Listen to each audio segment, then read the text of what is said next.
Welcome to the podcast dedicated to Rodnoverie, a modern movement that seeks to revive ancient Slavic beliefs. Today we'll discuss the role of magic and mysticism in this movement and its development in the 21st century. I'll state right away, this podcast won't cover the social or state activities of Rodnoveres or its political aspects. We will focus on the spiritual and cultural sides, as well as the mistakes made by the ideological inspirers of the Rodnoverie movement. During this podcast, we will omit the ideological leaders, any specific names. We will not be discussing Cherkasov, Kazakov, or any of these people. We are concentrating directly and exclusively on the movement itself. And here, I should probably introduce myself first. I am Lanraj, a practicing dark warlock, head of the School of Dark Magic. And this is a slight lead into the basis of this take, magic and witchcraft in Rodnoverie. As someone who has been practicing witchcraft for many years, almost decades now, I do not approve of the core that was put into Rodnoverie. In the modern world, witchcraft aimed at increasing livestock, improving crop yields, or milking cows sounds a little ridiculous. For the most part, all witchcraft in Rodnoverie comes down to some historically restored, reconstructed rituals. And when it's a cleansing on Kapala night, great. No complaints here. Having an energetic feeling is extremely important, but it's unlikely that a modern person, or even someone who lives not in the city center, but somewhere on the outskirts, will ever really need a ritual to make chickens lay more eggs. I don't think anyone would be interested in that now. And unlike the entire magical community, which more or less keeps up with the times, where you are offered solutions to your everyday problems and tasks, from finding the right people to meeting the love of your life. Rodnoverie offers nothing, alas, but it's true. At the same time, if we take the movement itself at its core, it claims a certain antiquity, although again, this is not entirely true either. If you start to dig deeper and read more professional historical literature, you will understand that Rodnoverie is essentially a modern creation. Yes, it is based on some information and local cultural features, but nothing more. That is, it is still a reconstructed religion, and faith in anyone, in Dashbog, in Perun, in Rod, it doesn't matter what. We have no reliable data about who our ancestors were. I am, for a second, a Belarusian, a native of Minsk. Moreover, even my nickname, not a nickname, how should I say it? The moniker Vedmak, taken for color, is the Belarusian word Vijma, meaning warlock. So I'm a little bit of a Slav myself. Just a little, but nevertheless. I know what I'm talking about. I've read a lot of historical literature about Belarus and the Slavs. If we move from Rodnoverie to ethnic historians and culturologists, we will realize that we have an extremely low level of knowledge about our ancestors. Due to the actions of the leaders of those years, well, let's name them all, from tsars to presidents, and their multiple mistakes, we have lost our cultural heritage. And from the scraps that have survived, we cannot reliably and completely restore the tradition. And we must admit that a lot in Rodnoverie is a modern creation, and not out of some principle of repentance. No, but so that Rodnoverie can develop further. I don't understand why this reference to some antiquity was necessary at all, when we know of many reconstructed religions that have been given a second birth, like Asatru, which are developing wonderfully in the modern world and have a huge number of fans and followers worldwide. Why put forward some mystifications and fabrications that discredit Rodnoverie as a movement? I don't understand why the leadership, in the form of its modern figures, continues this at all. You should have, ideally, gathered together and said, "Stop, we have made a global mistake." It is foolish from the perspective of the modern world, where everyone has access to information, to try to mystify and somehow falsify information. Moreover, this in no way contributes to the growth of Rodnoverie among the masses. Alas, it so happens that when I studied this issue, and I studied it many years ago, and have now been reviewing and studying it anew, I can already state that Rodnoverie is dying out. Alas, if we are to talk about other movements, and take Wicca as an example, since I am well acquainted with it, and moved in that tradition for some time, I have something to say. Wicca is younger than Rodnoverie, as strange as that may sound. There are 3 to 5 million Wiccans in the world, not pagans, exclusively Wiccans. Meanwhile, in the modern Slavic space, the post-Soviet space, whatever you want to call it, you'd be hard-pressed to find 100,000 active Rodnovers. Why is it that, despite this movement starting earlier, albeit not on such a large scale as Wicca did, it still had a seed, it was planted, it was nurtured, and at the current moment, it is losing badly to many other movements that started around the same time?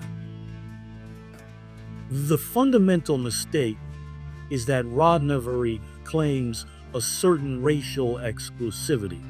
I understand everything perfectly. This is the native religion of the Slavs, the native religion for the ancestral lands. But from the point of view of promotion, marketing, call it what you will, this is a foolish mistake. In the modern CIS space, I can find a dozen Buddhists in our current Russian-speaking community.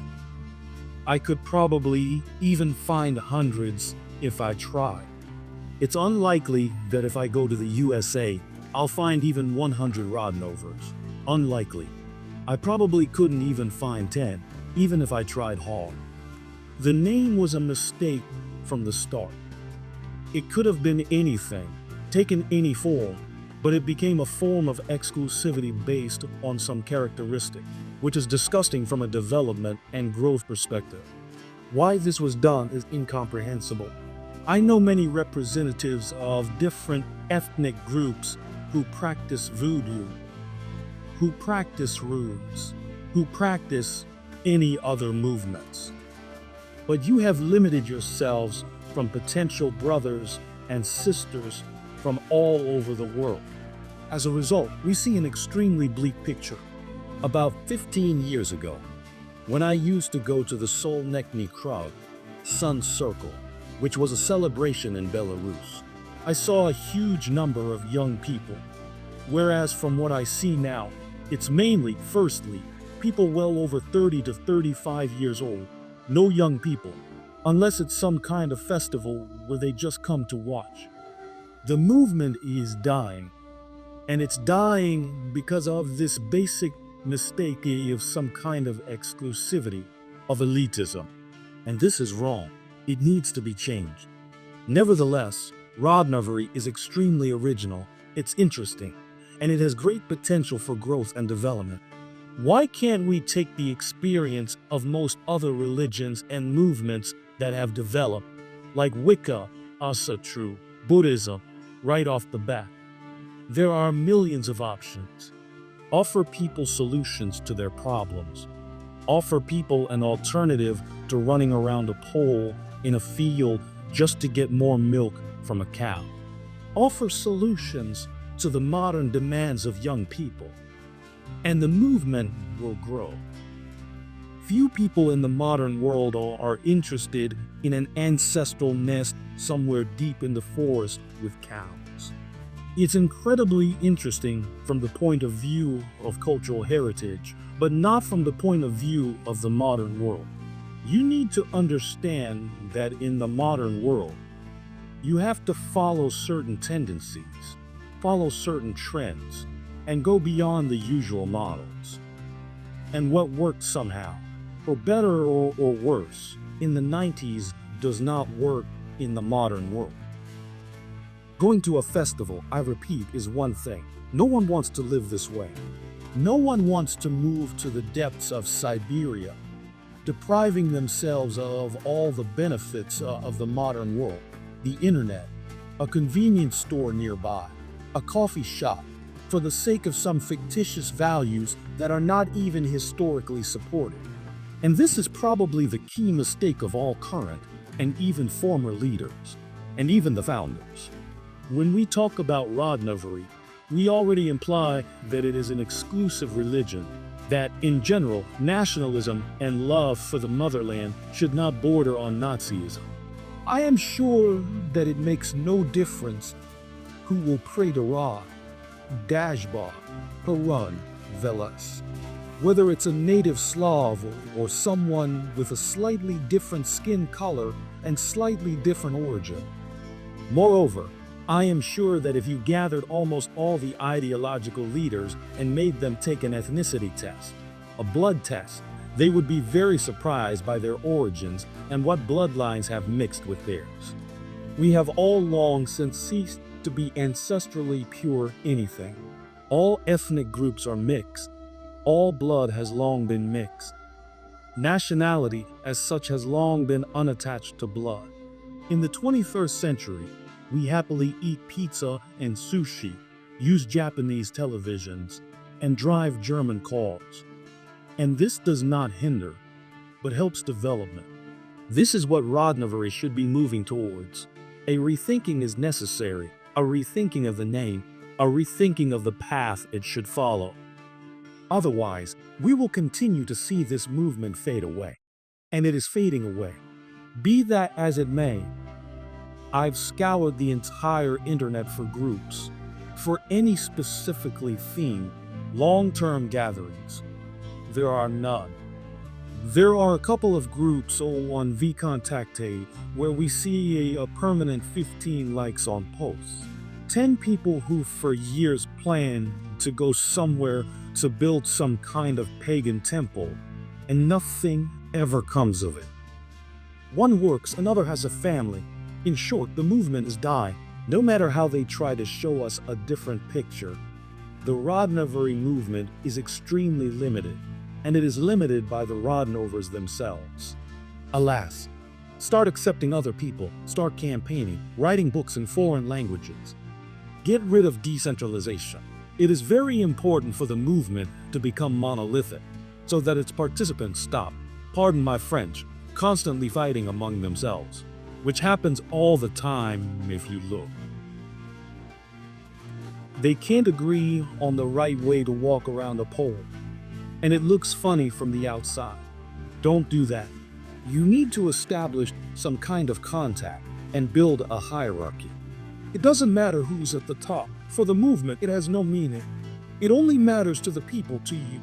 And only then will we be able to see a great temple of Harun or another god. I really hope to live to see the times when Rodnoverie transforms into something more acceptable to the modern world. Good luck to the Rodnovers on their difficult path, and I hope everything works out for them.